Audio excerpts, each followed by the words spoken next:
Just because you found your dream home doesn't mean that your paycheck can actually afford it. The house may check all the boxes, it may look absolutely perfect for the rest of your future and your family, but the thing is, if you can't afford it, don't buy it.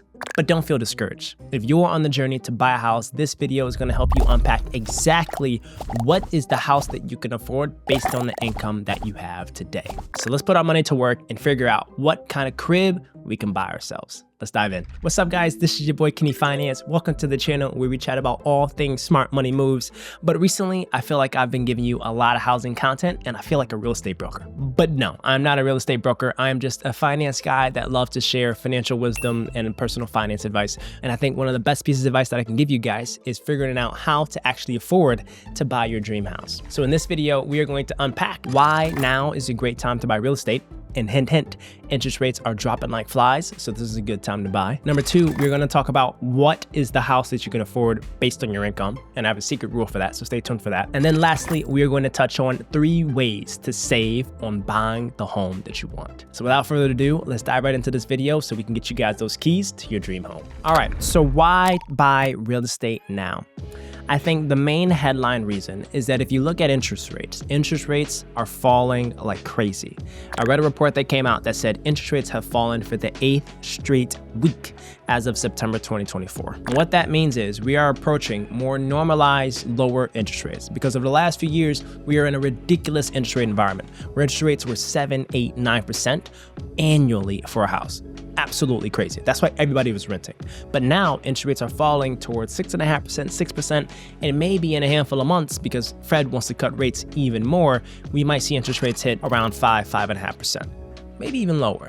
But that is a great time to buy because interest rates influence what your monthly payment is going to be if you take out a mortgage.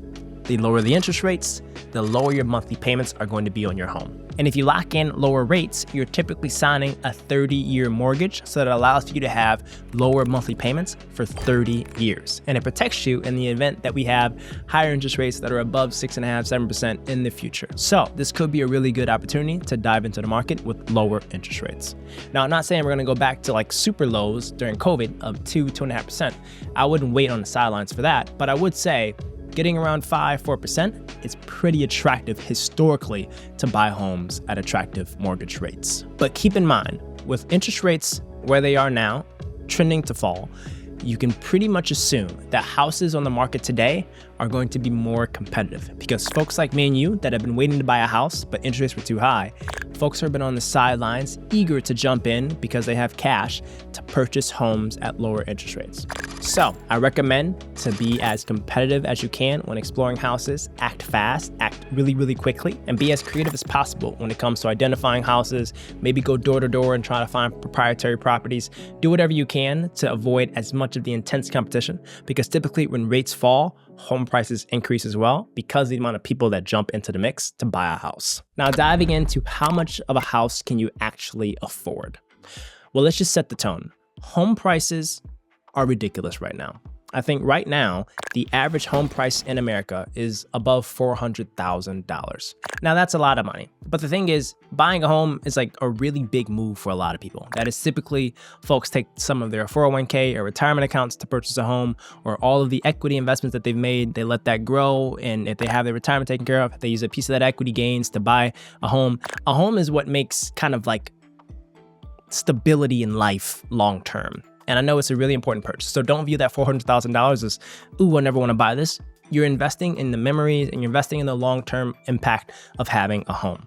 And keep in mind, a home is also an investment. You can potentially increase your equity value if you buy it at a pretty good price and the neighborhood gets better and the home price increases over time. Because I guarantee you right now, folks that are selling their houses in this $400,000 range probably bought their houses for $100,000, $200,000 just a handful of years ago. So there is opportunity if you buy in the right neighborhood to have a house that appreciates in value. But going into the affordability factor, I want us to first outline a few things of figuring out what we're gonna have to pay for a house. One, I want you to outline all of your monthly income, either by your household, if you're both sharing the housing expenses, and your passive income, and your investments, etc. I want you to figure out how much money you have bringing in every single month. And then secondly, once you have that monthly income, I want you to develop a budget.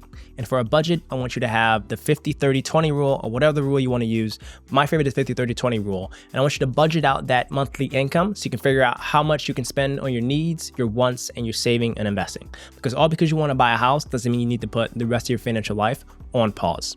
So if you need help figuring out a 50-30-20 rule, I got videos for that if you need that. But also I have a template down below that you can download to have a free budget tracker to input all of your monthly income and expenses, and it automatically generates a 50-30-20 pie so you can figure out how to budget and stick to that effectively. Because that'll be really helpful for you if you don't have that money yet to buy a house, but you're trying to figure out a way to save and budget to have that down payment for a home. So once you have your income outlined, once you have a budget down packed, now let's get into the secret rule that helps you identify how much you can actually afford. And for that, I want you to follow the 28% rule. The 28% rule is typically used by lenders that give you mortgages to figure out how much of your gross annual income you can use for your housing obligations. And the rule is very simple. It says that you should not spend more than 28% of your gross income on housing expenses. So let's put this in mathematical terms. So if my annual income is $100,000, that means monthly, so divide that by 12, I have around $8,300 coming into my check every single month on a gross basis. And for that 28% rule, I should do 28% multiplied by that 8,300, and that shows that $2,300 is around the max that I should be spending on my housing expenses. And housing expenses include the mortgage, the principal, utilities, all that stuff. Anything that it takes to live, I should be spending no more than $2,300. Now I know that may seem like a lot, but keep in mind there are areas, there are states, there are cities where $100,000 is a lot of income, and you can actually extend that and have that go a long way because of a lower cost of living. Home prices are lower, rent is lower, properties you can get at cheaper prices, so your mortgage and your interest payments might be lower as well. And if you think $2,300 is a little bit too low, I highly consider trying to up your income potential by going to your employers, asking for promotions, asking for pay bumps if it's justified, or jumping to a new job that offers you better earning potential. Or you can pick up some more passive income streams where you can work weekends, where you can work after hours and use some of those skills and expertise you have to make you an extra couple $1,000 every single month. And that could help you afford a bigger and better house. But for right now, I'm just gonna assume with this 28% rule, if I make $100,000, I'm going to soft circle and try to stick around $2,400 for my housing expenses. And with that $2,300 mark of what I can afford to spend on housing, if I make $100,000, I looked on Zillow to try to figure out how much of a house that I can actually afford. And that can get me around a $288,000 house. And depending on where you're searching, whether it's in a super expensive city like New York or California, that's not gonna get you much. But if you're looking at cheaper cities that are up and coming, like Detroit or Phoenix or Salt Lake City or Charlotte, you can get a pretty nice house for $288,000. And I love checking out Zillow, Realtor.com, and seeing different houses in different neighborhoods that I definitely can't afford. So go on Zillow and try to figure out how much you can actually afford based on your income times the 28% rule, and then try to figure out how much on Zillow that equates to a home price. Now, moving on to the 3 ways to save on buying a house. Number 1 is look at cheaper cities. Now, like I said, New York, LA, London, Hong Kong, those are very, very, very expensive cities to buy a house.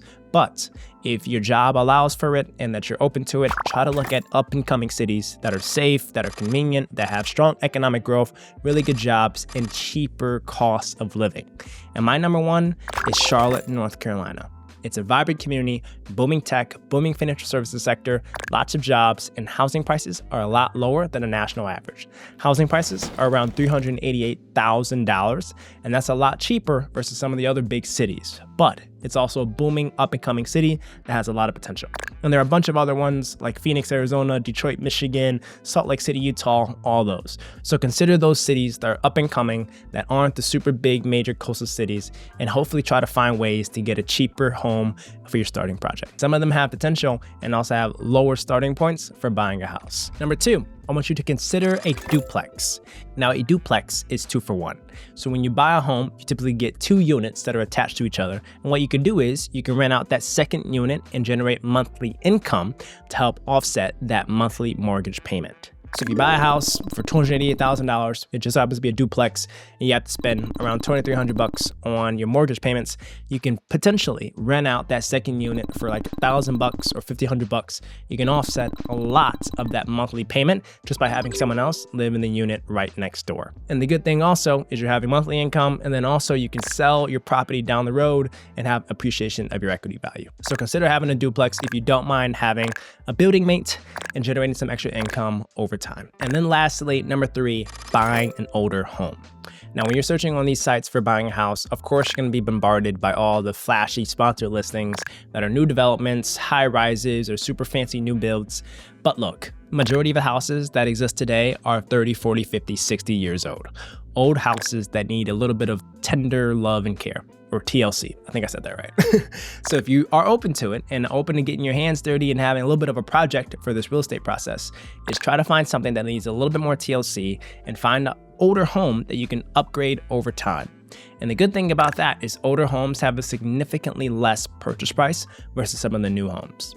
So if you buy cheaper, you can be able to fix it up over time and potentially sell it at a higher price down the road because it's a fixer-upper. So that outlines the 3 ways to save as much as you can when buying a house. And if I want to apply all that into one, I would find a super old, cheap duplex in Detroit, Michigan, an up-and-coming area, up-and-coming neighborhood that I can buy, put a tenant in, and fix over time, and then sell it for a higher price once the city starts popping off. And that is a genius real estate strategy. And it significantly reduces my monthly expenses when it comes to housing because I have a tenant in there and I bought a house for a lot lower, and it's an up-and-coming city that has potential to have equity upside because home prices today will likely go up tomorrow. Now, I'm not a real estate guru, but that right there is $1 million strategy. All right, guys, so that outlines the smart money process of trying to buy a house based on what you can afford. So if you make $100K, use the 28% rule, afford something that's $2,300 a month that gets you around almost a $300,000 purchase value. And if you really want to be smart about it, consider an older house, do a duplex, and try to get some roommates, or try to find something in a cheaper city. So if you enjoyed this, make sure you guys smash again this like button. It means the world to the channel and the community, and also subscribe to the channel as well, because real estate is only one piece of the pie when it comes to smart money moves, and we got content for every single thing when it comes to your dollar. So I appreciate you guys. And if you're in the position of considering buying a house, but you're also considering renting a house, I got a video for that as well. So check out this video where I outline the pros and cons of buying versus renting a home in today's market. You don't want to miss that. So appreciate you guys rocking with us. Make sure you check out the other stuff. I'll catch you on the next one. Peace.